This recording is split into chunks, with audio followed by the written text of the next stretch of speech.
Olá pessoal, tudo bom com vocês? Como é que vocês estão? Espero que vocês estejam bem. Hoje então nós retornamos, na nossa disciplina de Dinâmica de Grupos e Relações Humanas 1. E hoje a gente vai começar a ver o texto... Rapaz, agora não lembro que texto é esse, acho que é o texto 4. Eu não estou recordando agora, mas é o texto onde a gente vai ver algumas teorias de grupo. Algumas teorias de dinâmica de grupo, né? Já adianto para vocês que, bom, a essa altura eu espero que vocês já tenham lido, né? O texto está lá no Siga A, está disponível lá para vocês, acho que seja empolgante, né? E vai falando ali sobre história, sobre teoria e tal, né? Mas é um texto necessário, tá? E, infelizmente, assim, por mais que ele seja um pouco... A palavra é chato, não vou mentir, né? Mas eu coloquei esse texto para vocês principalmente porque ele dá... são pequenos resuminhos, vamos colocar assim, né? Ele dá pequenas sínteses, né? Daquelas que a gente vai chamar, aí vou dizer as principais teorias de grupo, né? Mas assim, das teorias de grupo que muito provavelmente vão acabar caindo aí algum dia em algum concurso público, tá? A verdade é essa. Então, assim, por essa razão que eu escolhi um pouco esse texto para vocês, até para vocês terem um material para futuramente, quando vocês forem prestar um concurso, alguma coisa assim, já ter esse material para onde recorrer, para pelo menos você ter uma ideia geral, ter uma base geral sobre aquilo que é cobrado, né, principalmente aí em provas, concursos e tudo mais. Vocês viram que ele não aprofunda muito, né? Ele dá um passando ali em cima de cada uma das teorias, e ele vai abordar lá, deixa eu tentar recordar, vão ser 5 teorias, né, que ele está colocando. Vai ser o Kurt-Lewin, depois o Bayes, o Schultz, o Pchon Riviere e o Bion, né? Bion. A gente vai ver 4, tá? Vai ver os 4 primeiros. O Bion a gente não vai ver. A gente não vai ver porque efetivamente ali é tão resumidinho que ele colocou no finalzinho ali do texto, que é legal vocês leiam, vocês têm, né? Tenham alguma coisa, mas ele está tão resumidinho que praticamente não está falando muita coisa ali. E efetivamente o Bion ele é muito utilizado na questão da clínica, né? Da terapia em grupo, né? E como o foco aqui da disciplina não é tanta questão clínica, é mais a questão de teorias de dinâmica de grupo, né, ou a dinâmica de grupo, o que a gente vai geralmente encontrar mais aí em aspectos relacionados à aprendizagem ou relacionados ao trabalho, né, que é onde geralmente se trabalha aí com dinâmica de grupo. Então, Bion ali eu resolvi tirar, eu não vou... Claro que vocês leiam o material deles, os textos deles, mas eu deixo isso mais especificamente para quando vocês forem ver questões relacionadas à clínica, né, ou terapêutica, que aí é mais onde o tipo de trabalho que eles realizam se foca, né. Nisso que a gente vai estar chamando de dinâmica de grupo, que mais ou menos é isso, é aquilo, tal. Boa parte do que está ali também a gente até já viu em outros textos anteriores, mas eu resolvi colocar porque eu acho que é um material que pode ser útil para vocês no futuro, tá bom? Então vamos lá, que não vamos demorar muito, porque é muito ampassando mesmo as coisas, né? Então vamos lá. O que o autor começa ali falando sobre Guattari, né? Não lembro agora o nome do autor. Depois eu vejo lá no outro vídeo. O que ele está falando ali sobre a questão então das dinâmicas de grupo, né? Então ele vai dizer: o termo dinâmica de grupo proposto por Kurt-Lewin refere-se ao estudo da dinâmica de pequenos grupos. Aqui, né? Dinâmica de pequenos grupos. A gente já tinha falado isso no primeiro ou segundo vídeo que a gente viu na disciplina, né? De novo, o grande problema é você definir o que é um pequeno grupo, mas a gente consegue entender, né? Tipo, você consegue entender que um grupo de 7 pessoas é um pequeno grupo. Um grupo de 50 pessoas não é um pequeno grupo, né? Não é um grupo grande, né? Então a gente consegue entender pequenos grupos aí, então, até 20 pessoas, né? 18, 20 pessoas, dá para ser entendido como um pequeno grupo, né? Até 30, dependendo do caso, né? Dependendo da situação, dependendo da atividade, que seja, né? Mas, via de regra, quando se chama pequeno grupo mesmo, a gente está falando aí uma coisa em torno de 10 a 15 pessoas, né? E que se passa dentro deles, ou seja, os fenômenos psicossociais que ocorrem dentro desses pequenos grupos. Então, quando a gente está falando de dinâmica de grupo, que foi esse o termo, né, que cunhado pelo Kurt-Lewin, a gente vai estar falando disso, desses fenômenos que acontecem dentro, né, de pequenos grupos. E desse conjunto de forças que vai se formar ali, né? Dessa dinâmica, literalmente, dessa dinâmica de forças que vai ocorrer ali dentro desses pequenos grupos e como é que elas ocorrem, como é que elas funcionam, como é que elas interagem entre si, tá? Então é isso que geralmente a gente chama de dinâmica de grupo. Ou também, agora eu não lembro qual foi o vídeo que eu até tinha comentado isso com vocês, aquelas atividades que a gente chama de atividades vivenciais, né? Práticas vivenciais. Então, assim, quando a gente vai efetivamente, às vezes, fazer um trabalho de capacitação ou um trabalho de seleção de pessoas ou coisa assim, a gente costuma fazer uma prática vivencial para tentar identificar qualidades, habilidades ou fragilidades em indivíduos ou no próprio grupo, dependendo da tarefa, né? E essa prática vivencial aí que a gente faz com aquelas pessoas, que muitas vezes são pessoas que já podem ser um grupo anteriormente, ou são pessoas que nunca se viram antes, aquilo ali também a gente chama de dinâmica de grupo, tá bom? De um modo mais geral. Aliás, a maioria das vezes que vocês ouvirem falar sobre dinâmica de grupo vai ser essa segunda opção aí, né? Quando algum psicólogo vai estar fazendo algum trabalho aí, ou de seleção ou de treinamento de equipes, né? Seleção de pessoas ou treinamento de equipes.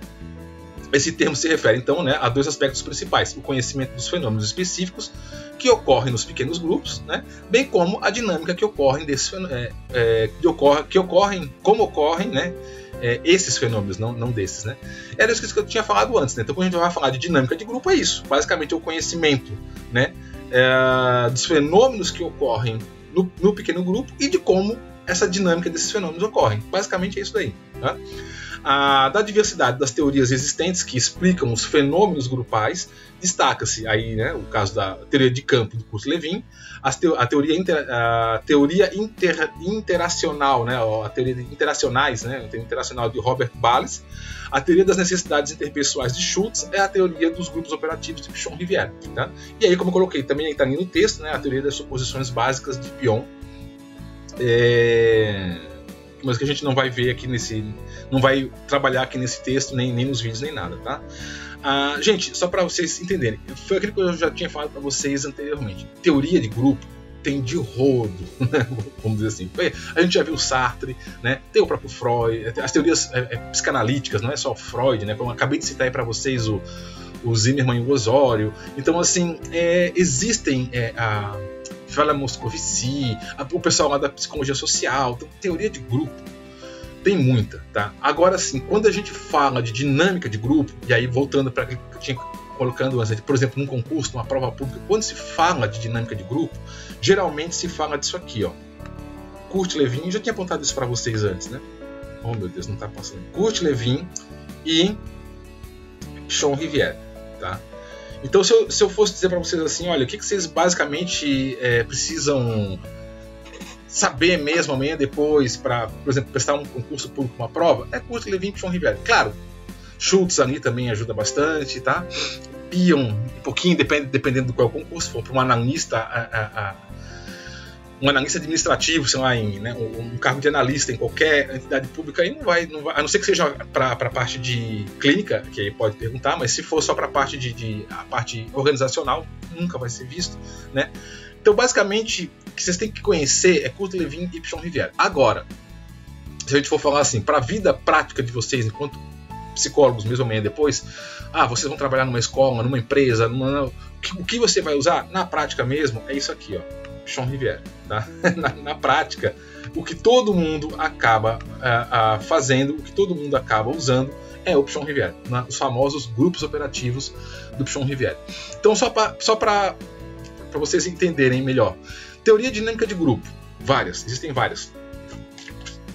E aí você vai efetivamente, digamos assim, acabar usando amanhã depois aquela que vocês mais se sentirem afinidades a partir das teorias que estão por trás das teorias de grupo, né? Ou psicanálise, ou teoria da Gestalt, ou psicologia social, ou, né, uma outra teoria. Teorias que basicamente são vistas por aí quando você vai se submeter a alguma prova. Basicamente, Kurt Lewin e Pichon-Rivière. Na tua prática profissional, na tua atuação profissional, amanhã depois, quando você tiver que fazer alguma atuação prática mesmo, como psicólogo, ou numa empresa, ou numa escola, ou num time de futebol, ou, sei lá, num tribunal de justiça, sei lá onde você vai atuar amanhã depois, Pichon-Rivière. A menos que o grupo seja clínico. Porque aí, se o grupo for clínico, né, ou um grupo terapêutico, aí são aquilo que eu estava falando, as teorias específicas de grupo terapia, né? E aí, basicamente, vai ser e outros aí que vocês vão buscar mais. Mas na prática, tá? A menos que não seja na parte clínica, se vocês não forem trabalhar com grupoterapia, embora até na grupoterapia o Pichon-Rivière serve, tá? A menos que você não vai trabalhar com grupoterapia, basicamente, gente, 90% por Pichon-Rivière, tá bom? Então vamos lá, o Kurt Lewin. O que Kurt Lewin fala, né? Eu falar. Vamos lá, Kurt Lewin, então, nasceu na Prússia em 1890, era graduado em Química, Física, Filosofia e Psicologia, e basicamente aqui, o que vai influenciar muito ele vai ser a física, tá? Ele vai incorporar muitos elementos da física e ele vai trazer para a psicologia, né? Em 1921, tornou-se professor de Psicologia em Berlim, mas por ser de origem judaica, em 1933 se mudou para os Estados Unidos, onde, em 1945, fundou o Centro de Pesquisas em Dinâmicas de Grupo de Massachusetts, do Massachusetts Institute of Technology, né? Of Technology, né? O MIT, né? O Kurt Lewin, ele era alemão, basicamente, né? Prússia, né? Prússia aí nessa época ainda não era Alemanha, depois virou Alemanha, aquela confusão toda com fronteiras lá. Ele lutou na Primeira Guerra Mundial pela Prússia, né? Aquela coisa toda. E ele era alemão. Só que aí, basicamente, com a família judia, mais ou menos, acho que foi 33, uma coisa assim, ele percebendo que a situação estava ficando complicada na Alemanha, ele vai embora para os Estados Unidos e lá basicamente ele vai desenvolver muito da teoria dele, né? Mas só lembrando que o Kurt Lewin, ele vai tirar as grandes experiências que ele teve com relação a grupos, né? Em experiências que ele teve durante a guerra, né? Cuidando de campos de refugiados e tudo mais durante o período de guerra, né? Mas aí ele vai para os Estados Unidos, então é lá que efetivamente ele se desenvolve como teórico, né? Como eu falei, basicamente usando muito conceitos da física aplicados na psicologia, e aí quem vai desenvolver toda a teoria dele aí de dinâmica de grupo, né? Então a mais famosa de suas teorias é a teoria de campo, tá? Vocês conseguem perceber onde é que está a influência, né, da física, o campo, né, como se fosse um campo magnético, né, campo de forças. Literalmente ele fala em campo de força, essa é a ideia de campo de força ele tira da física, né, onde traz contribuições da física para a psicologia, né. Essa teoria parte de duas premissas. Tá, o comportamento humano é consequência da totalidade dos fatos existentes. Então veja, o comportamento humano ele é a consequência da totalidade dos, ele vai falar aqui dos fatos, mas eu poderia dizer assim, da totalidade das condições ambientais, tá, onde o indivíduo está inserido. E dois, a coexistência cria um campo dinâmico, campo de forças, né, o campo dinâmico, no qual qualquer parte desse campo depende de todas as demais partes. Nesse sentido, os fatos são interdependentes. Ou seja, o que o Kurt Lewin vai estar falando, lembra quem está falando aqui, gente, lá em 1945, né, até antes, 1930, né, ele está desenvolvendo as teorias dele. E nessa época tinha ainda muito aquela discussão de onde é que veio o comportamento. Os behavioristas estavam surgindo, né? Estavam se desenvolvendo, a psicanálise, estava tudo se desenvolvendo, na verdade, né? Nessa época. E se existia muito aquela crença que se tem alguns ainda tem até hoje, e que também não está errada, tá? É uma teoria como qualquer outra, que boa parte do nosso comportamento é moldado pela genética. Então a gente é pautado muito pela biologia, né? Então se eu tenho genes tal, se eu tenho ancestrais tal, assim, eu vou efetivamente ter determinado tipo de comportamento. Lembra? Olha, é a época da eugenia, né? É a época da teoria das raças, né? Tava fervilhando isso lá, né? Principalmente essas teorias de base, tentar compreender o ser humano a partir da genética. Né? E aí vocês veem, inclusive viram o que aconteceu quando o pessoal foi muito fundo nessas ideias aí, né? Bom, e essa era a ideia. Ou era isso, ou era basicamente a questão do teu desenvolvimento social, né? O teu ambiente social, a tua história, teu histórico de vida, né? O histórico da tua família, tudo mais tal, que vai moldar o teu comportamento. E o Kurt Lewin, ele não ia muito para essa ideia de efetivamente ou é genético ou é social, entendeu? Não é muito essa questão de genética. A gente poderia dizer assim, uma psicogenética ou uma psicossociologia, uma psicologia social. Ele não era muito. A resposta não está nem na biologia puramente, nem na sociedade ou na sociologia puramente, né? Ele acreditava que tinha influência de tudo, tal, mas também do ambiente, do meio. Então, de certo modo, a teoria dele ela é um pouco parecida. Ela tem um aspecto um pouco parecido com a teoria comportamental, tá? Embora ele não fosse um comportamentalista, ele não fosse, né, um behaviorista, mas a gente consegue perceber na teoria dele um pouco desse caráter, dessa característica de o ambiente influencia, né? Então é mais ou menos como se os behavioristas falassem, olha, dependendo dos estímulos que você tiver, você se comporta de um modo, né, específico. E é isso que ele vai colocar um pouco na teoria dele do grupo. Então ele vai dizer assim, olha, o comportamento humano, que vai moldar o comportamento humano, ou mais especificamente aí, o comportamento dos grupos, né, vai ser uma coisa aqui, ó, essa aqui, ó, o comportamento humano é consequência da totalidade dos fatos existentes. Então, totalidade dos fatos, a história, a sociedade, o ambiente, a tarefa, a pressão dos outros indivíduos do grupo. Então, tudo isso é que vai mudar meu comportamento, não apenas a minha história de vida, né? E consequentemente, com base nisso, né, se cria então um campo de força, porque do mesmo modo como eu sou influenciado pelos outros, eu também influencio os outros. Então é um conjunto de forças, os outros tentando me influenciar e eu tentando influenciar os outros, né? Então isso vai criar uma dinâmica de força, e algum lado vai acabar levando, algum lado vai acabar vencendo e se impondo, né? E só que isso está tudo interligado, isso está tudo interdependente, tá? Então se cria um campo de forças onde tudo isso está efetivamente muito determinado. Então eu, indivíduo, que estou ali inserido em um contexto maior, dependendo do que esse contexto maior vai acontecendo, eu simplesmente meio que sou, não vou dizer guiado, ou sou moldado, ou sou determinado, não são bem essas palavras, mas eu sou influenciado a agir conforme aquela coletividade ali está colocando. E aí, só para dar um exemplo disso, tá, gente? Só um exemplo mesmo, eu trouxe aqui embaixo um videozinho, tá? Aqui está o vídeo 1, que está aqui embaixo no card aqui deste vídeo aqui que eu estou filmando, que é mostrando um pouco de uma torcida organizada. Então eu quero que vocês dêem uma paradinha aqui agora. Vão ali, são 8 minutos, sabe? Não precisa ver o vídeo todo, mas só ver uma parte para vocês entenderem um pouquinho do que está se tratando nesse vídeo ali. Vão ali, dá uma olhadinha naquele vídeo que está ali embaixo sobre torcida organizada e depois volta aqui para a gente continuar, tá bom? Vou dar uma paradinha, vai lá e depois volta aqui.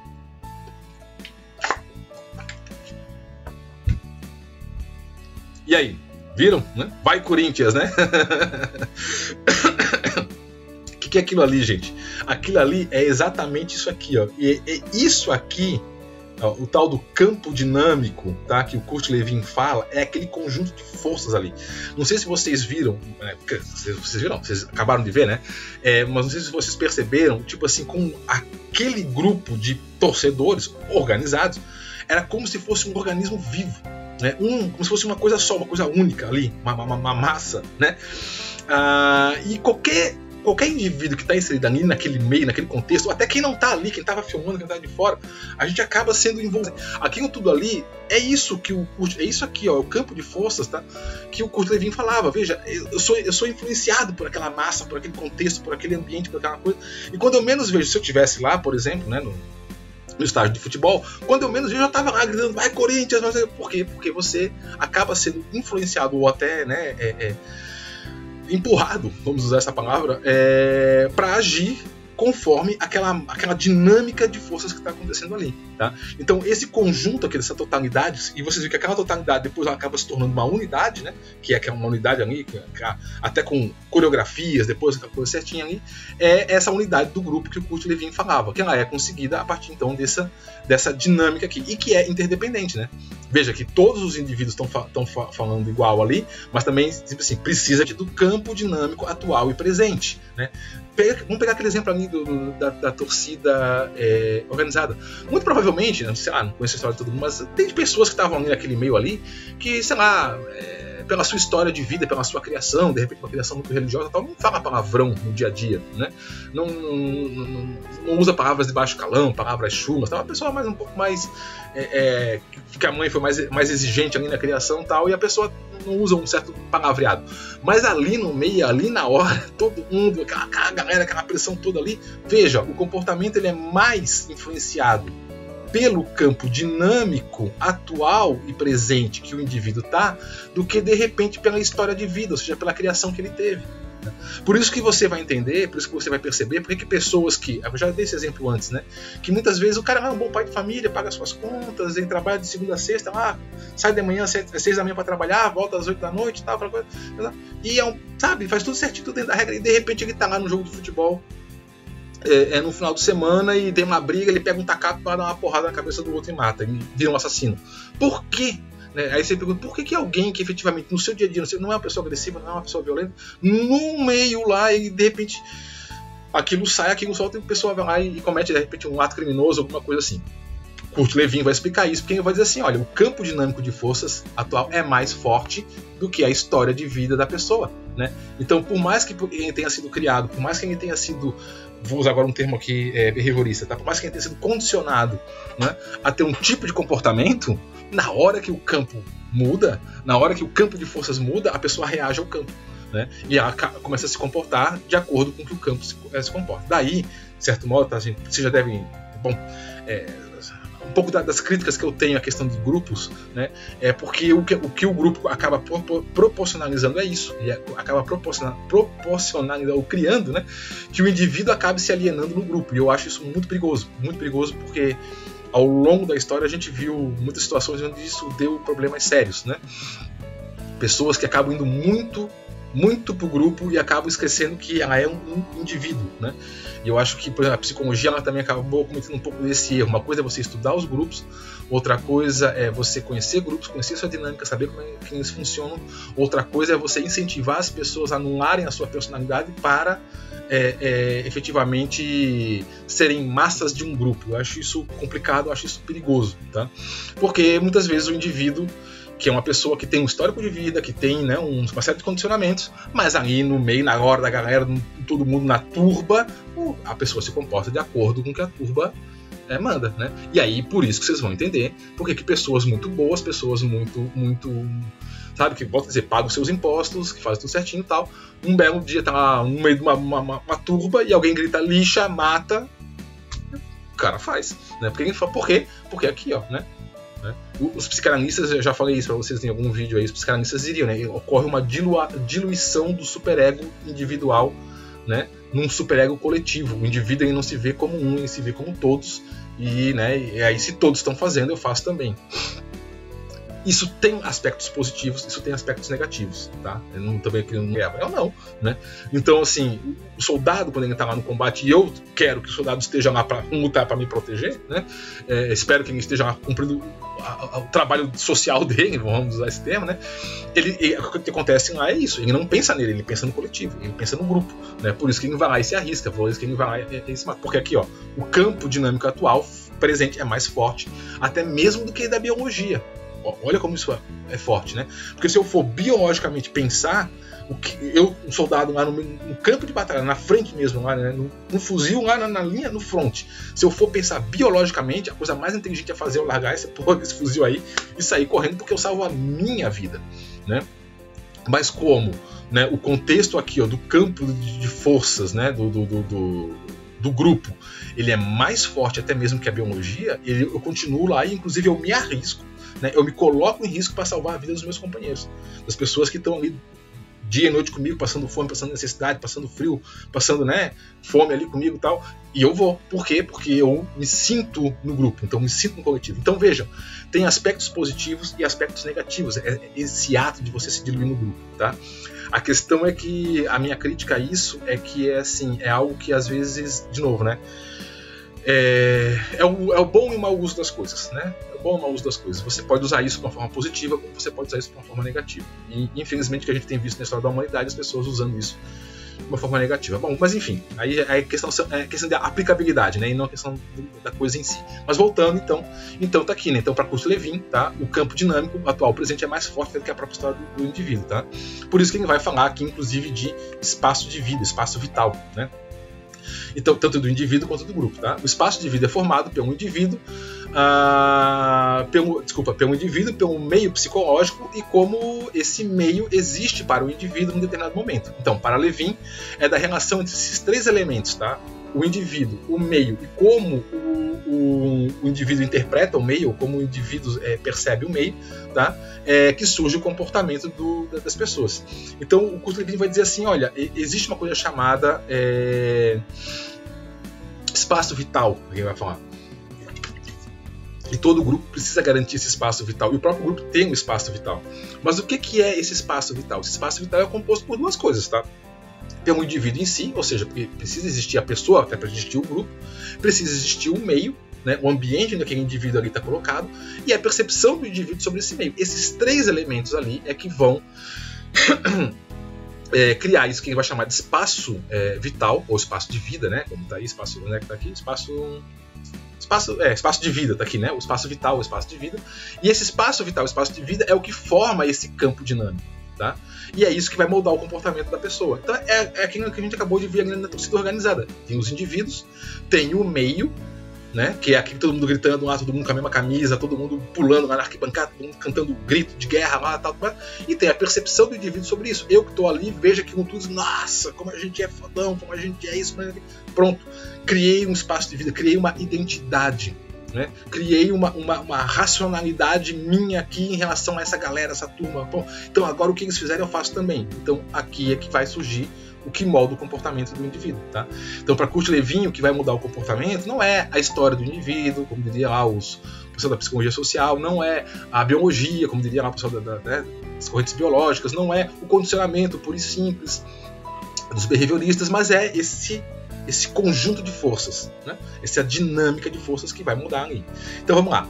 O mesmo ocorre por grupos, né? Então, grupos também, o que ocorre para indivíduos também é verdade para grupos, cujo espaço vital é formado por seus elementos, mas o meio em que vivem em um determinado tempo, né? Então, a mesma coisa, existe o grupo, existe o contexto, o local, o ambiente onde o grupo está inserido, e existe a percepção que o grupo tem a respeito daquele ambiente, a respeito daquele lugar. Lembrando que quando a gente fala assim, né, a percepção do grupo, isso é uma metáfora, né? O grupo não percebe nada, o grupo é um conjunto de pessoas, então a percepção compartilhada por aquelas pessoas, né? Se eu tô lá no jogo de futebol, alguma coisa assim, e a minha torcida, a minha galera, a minha turma, o meu grupo percebe o grupo adversário como inimigo, né? Como alguém a ser eliminado, literalmente, alguém a ser agredido, é capaz no final dos jogos sair briga, né? Agora, se eu simplesmente se eu observo alguém como um adversário, né? Ou até alguém como para quem é divertido zoar de vez em quando, e de vez em quando ser zoado porque faz parte, tá tranquilo, não tem estresse. Mas o problema é como é que a gente acaba percebendo isso num contexto maior, tá? Vamos lá, deu meia hora. Bom, opa, travou aqui o computador? Travou meu computador, gente. Travou. Peraí, destravou. Deu uma travada aqui. Bom, então nos grupos, tá, existem campos de forças opostas, que é formado por todas as forças ativas, né, internas ou externas, que contribuem para determinar um nível de atividade do grupo. Essas forças atuantes são dos dois tipos: as forças impulsoras, que tendem a elevar o nível de atividade no grupo, e as forças restritivas, que tendem a diminuir o nível de atividade do grupo. Então ele vai dizer assim, olha, todo grupo vai ter um campo de forças, né, opostas, forças que vão impulsionar o grupo a fazer a coisa, e forças que vão restringir o grupo a fazer as coisas. Essas forças podem ser tanto internas quanto externas. Pode ser desde comportamentos de indivíduo do grupo, comportamentos de pessoas de fora do grupo, leis, regras de fora do grupo, leis, regras internas do grupo, tá? Então são uma série de fatores, elementos que vão contribuir para que o grupo haja ou para contribuir que o grupo se refreie, tá? E desse constante jogo de força ali entre coisas que impulsionam e coisas que restringem um grupo é que vai efetivamente, o grupo ele vai se congelar, ele vai se estereotipar ali num tipo de funcionamento e ele vai permanecer ali, tá? Então um grupo se mantém aqui, relativamente constante, essa que era a palavra, ele vai ficar constante, né? Devido à estabilidade de intensidade entre as forças opostas, né, impulsoras e restritivas, o que acaba causando um equilíbrio estacionário no grupo. Então assim, todo grupo ele vai tender a chegar num tipo de funcionamento, vamos dizer, entre aspas, né, um tipo de comportamento, né, vai funcionar de um certo modo, né? Quando você vê uma galera de uma torcida de futebol organizada, você já sabe qual é o tipo de comportamento que você vai esperar daquelas pessoas ali que estão. Isso é isso que o Lewin vai falar, que esse comportamento que ele se mantém relativamente constante. Então você já sabe mais ou menos prever como é que as pessoas são e como é que as pessoas agem, porque o grupo ele tende a chegar numa constância e permanecer nela, permanecer agindo de um determinado modo, porque ele se estruturou daquele modo, sempre deu certo, sempre funcionou, ele continua existindo assim, tá? Bom, então para tirar o grupo desse estado estacionário, porque às vezes você quer tirar o grupo desse estado estacionário, tá? Vamos pegar um exemplo fácil para vocês entenderem: um grupo de trabalho. O grupo de trabalho vai de repente estar trabalhando de um modo X, de um modo específico lá, tal, e esse modo de repente não é mais adequado para a empresa, ou a empresa está passando por uma reformulação, alguma coisa assim, e tem que mudar, porque o pessoal continua trabalhando de um modo antigo, né? Então, mas o pessoal é resistente à mudança, eles continuam trabalhando daquele jeito ali, né? Eu me lembro no passado, antigamente, quando se começou a entrar com computadores na informática, né, nas empresas, tinha muita resistência, né? Hoje em dia ninguém mais fala, mas eu me lembro que no passado, computador, né, na máquina, não é muito certo, não, faça na mão aqui que é melhor, tal. Tinha isso, as pessoas tinham esse comportamento de resistência, de não querer algo novo, né? Então muitas vezes a gente precisa fazer um trabalho, por exemplo, sobre uma equipe, para tirar ela daquele comportamento estereotipado que ela estava, para que ela possa se comportar mediante novas realidades do meio, novas, né, realidades do ambiente, dinâmica, né, uma nova força foi incluída aqui nesse contexto. Por exemplo, uma máquina nova surgiu aqui, então agora você tem que se adaptar a essa máquina, o grupo tem que se adaptar. Então você tem que tirar ele desse estado estacionário, tá? Então, para fazer isso, é preciso intensificar as forças propulsoras, né, aquilo que faz o grupo agir, ou diminuir as forças restritivas daquilo que faz o grupo, não, de novo não, fazer isso daí, não, afim, não, tal. Você tem que ou impulsionar uma, ou diminuir a outra, ou identificar as forças latentes no grupo e mobilizá-las, né? Aquela coisa que está ali, que não está aí, você identifica o que é, põe um gás e faz o pessoal, né, deslanchar, né? Então, para realizar esse processo de mudança de comportamento, Kurt-Lewin criou a teoria das 3 etapas, tá? Eu vou até depois contar um caso real que aconteceu comigo disso aqui, mas depois eu vou primeiro falar aqui, depois eu depois eu conto a história, né? A teoria das 3 etapas, que ocorre pelo que ele chamou de descongelamento, mudança e recongelamento. Então ele vai dizer assim, todo grupo ele cria uma estabilidade, né? De acordo aí com as forças propulsoras e restritivas, o grupo vai criar uma forma, uma cara, uma identidade. É isso que eu falei, quando você olha para um monte de gente dentro de uma igreja rezando, aquele é um grupo, né? E você olha lá de fora, já sabe mais ou menos como é que aquele grupo se comporta e o que esperar daquele grupo, né? Ele estereotipa, ele congela, né, um modo de funcionamento. Quando você olha um bando de gente dentro de um estádio de futebol com a mesma camiseta, aquilo ali é um grupo, ele tem um modo de funcionamento, ele tem um modo de comportamento e você já sabe mais ou menos como é que aquele grupo se comporta. Estereotipado, congelado. Então, para você mudar os comportamentos dos grupos, né, não das pessoas, dos grupos, né, aquele bando de gente ali, né, começa a se comportar de um modo diferente, você tem que fazer isso aqui, tá? O descongelamento, a mudança e o recongelamento. Eita, ficou em cima. E o que é cada uma dessas etapas aqui, tá? Então, o descongelamento, descongelamento seria essa primeira etapa proposta pelo Kurt-Lewin. Como o comportamento está estacionado com um certo padrão, né, ou seja, uma zona de conforto, todo mundo ali que trabalha do mesmo modo, ou se comporta do mesmo modo, age do mesmo modo. E a gente sempre faz assim, porque há anos que a gente faz assim, sempre deu certo, né? Esse é o momento para atuar sobre as velhas crenças, ideias, práticas antigas, que devem ser abandonadas e desprendidas. É chuva, desculpa, tem um barulhão aqui, é a chuva, desculpa, gente. Esse momento representa abdicar do padrão usual do comportamento em favor de um novo padrão. Tá? Então é aquele momento onde o grupo tem lá as suas verdades estabelecidas, tem lá as suas crenças de como é que deve ser. Para trabalhar aqui, a gente trabalha assim, assim, assim. E sempre trabalhamos assim, sempre deu certo e assim. Então a pessoa tem aquela crença, tá? As pessoas, né, do grupo. Às vezes você está chegando com uma nova tecnologia, um novo. A palavra não é atacar, não é bem a palavra, mas é desconstruir. Vamos usar esse termo. E é o momento que você tem que ter muito cuidado. Porque dependendo de como você faz isso, as pessoas podem se sentir atacadas pessoalmente, tá? E depois eu conto aí o caso que aconteceu comigo. Bom, o segundo momento então é a mudança, tá? O descongelamento deixou o indivíduo aberto, o congelamento, você já descongelou aquela hora, isso aqui não está funcionando, tal, vamos fazer diferente, tal. O que dá para fazer? Vamos fazer diferente, vamos, bora lá, tal. Se você já fez esse trabalho legal e as pessoas estão abertas a pensar de um modo diferente, então aqui o descongelamento deixou o indivíduo aberto para a assimilação de novas ideias, atitudes e valores do comportamento. A mudança agora ocorre pela identificação e internalização dessas novas ações como um novo padrão normal de comportamento. Então, se as pessoas você já desconstruiu, né, você já dessensibilizou ali em relação àquelas crenças que aquele grupo tinha, que eram arraigadas. Agora, se ela já percebeu que aquilo que ela estava fazendo lá não é que fosse errado, mas é que é inadequado agora, para o momento, para o contexto, para a situação atual que o grupo está vivendo, essa pessoa meio que naturalmente ela vai estar num vazio. Né? Eu tinha uma certeza, agora não tenho essa certeza mais. O que eu vou colocar no lugar dela? Então, nesse momento, é onde você vem com uma proposta.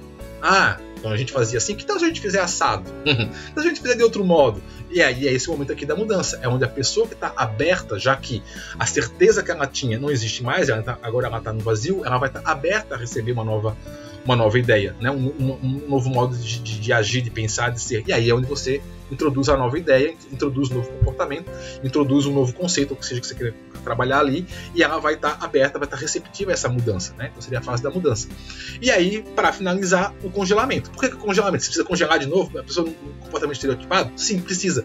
Porque senão, aquilo que você efetivamente colocou ali pode também se diluir muito rapidamente. Então você precisa estabelecer que a pessoa desconstruiu uma ideia que ela tinha antiga, assimilou uma ideia nova, agora essa nova ideia que ela assimilou, ela precisa ser efetivamente, vamos usar o termo aqui, tá, congelada de novo, né? Precisa ser estereotipada novamente no grupo, porque senão a tendência do grupo é também acabar se livrando dela e acabar colocando uma outra coisa no lugar, tá? Então essa fase visa assegurar que novos comportamentos estejam protegidos de uma regressão. A pessoa volta lá para o antigo padrão ou faz outra coisa, né?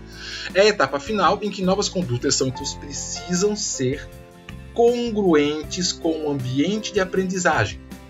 Eu vou usar uma linguagem comportamental aqui para vocês entenderem isso aqui bem. Eu acho que vocês já entenderam o comportamental, né? Ou seja, o novo comportamento tem que trazer um reforço, entendeu? Se o novo comportamento que o indivíduo emite, né, que essa nova aprendizagem que foi colocada aí, se ela não trouxer um reforço, se ela não trouxer uma gratificação para o grupo, o grupo não vai continuar emitindo aquilo ali. Se aquilo ali acabar se tornando uma coisa até punitiva ou mesmo o grupo vai tender aos poucos rejeitar essa mudança, ao passo que as pessoas o grupo vai se comportando próximo daquilo que efetivamente é o comportamento que você deseja, que esse grupo tenha um retorno disso. Então, quem tem um reforço, quem tem uma gratificação, quem receba algo em troca, que vai fazer com que esse novo comportamento se cristalize. Até que tal ponto, né, claro, não é dando nada para ele, é assim que o próprio ambiente cria uma condição favorável para que aquele comportamento ali se repita, né? Senão, efetivamente, aí falando bem a nível comportamental mesmo, os grupos ou mesmo os indivíduos vão buscar algo que satisfaça, algo que dê um retorno e não efetivamente fazer o comportamento por fazer, tá? Então, basicamente, para alterar o comportamento de um grupo, segundo Kurt-Lewin, né, você procede fazer esse procedimento aí. Você vai descongelamento de padrões antigos de comportamento. Isso vai causar um vazio, isso vai causar um buraco ali. As pessoas vão estar abertas receptivas a uma nova ideia, aí é onde você introduz a nova ideia, introduz um novo comportamento, uma nova mudança, que seja, e depois, por fim, você congela de novo esse novo padrão, ou seja, você dá... O ideal não é nem você dar nada, o ideal é que com essa nova mudança a vida das pessoas fique mais fácil, né? Então, por exemplo, a pessoa trabalhava a vida inteira lá fazendo um trabalho manual. A gente sempre fez assim. Aí você chega para ela com uma máquina que otimiza o trabalho dela. E ela fala, não, mas isso é muito complicado, é muito difícil. A gente já está acostumado a fazer desse jeito. Não, mas gente, olha lá, pensa bem, a gente pode fazer diferente aqui, pode produzir mais. E se a gente produzir mais, a gente ganha mais din-din, todo mundo fica rico aqui e tal. Aí a pessoa, bora lá, vamos ver. E aí você coloca a máquina lá para as pessoas, agora, em vez de fazer trabalho manual, fazer trabalho com a máquina, né? A pessoa fez o trabalho com a máquina e ela, sei lá, num dia de produção, ela produz o que ela produziria em 3 manualmente. Isso é o reforço, né? Isso aí já vai ser isso aqui que já vai fazer o congelamento, né? Ou seja, ela vai perceber que aquilo ali é bom para ela tem um ganho com isso, então o grupo tende a se comportar de outro modo, né? Agora, se ela passar mais tempo consertando a máquina, mais tempo ajustando a máquina, né? Porque ela larga aquilo ali e vai voltar para o padrão antigo que ela fazia, né? Bom, gente, só para concluir, que já deu 40 minutos aí, só para rapidinho dar um exemplo disso daqui, como isso aqui pode dar errado, tá? Foi uma vez uma coisa que aconteceu, não comigo, porque não era eu que estava fazendo, mas aconteceu num grupo onde eu estava e eu vi isso acontecer, né? Muito tempo atrás, não sei se vocês sabem, mas além de, acho que eu não sei se eu falei para a turma de vocês já, mas além de formado em psicologia, eu também sou formado em mecânica, né? Eu sou técnico mecânico. E teve uma época na minha vida, quando eu era bem gurizão, que eu estava trabalhando era formado, né, em técnico mecânico e tal, e eu atendi uma chamada de emprego e eu fui trabalhar numa empresa X, tá? Não precisa saber que empresa é, até porque é uma empresa relativamente grande.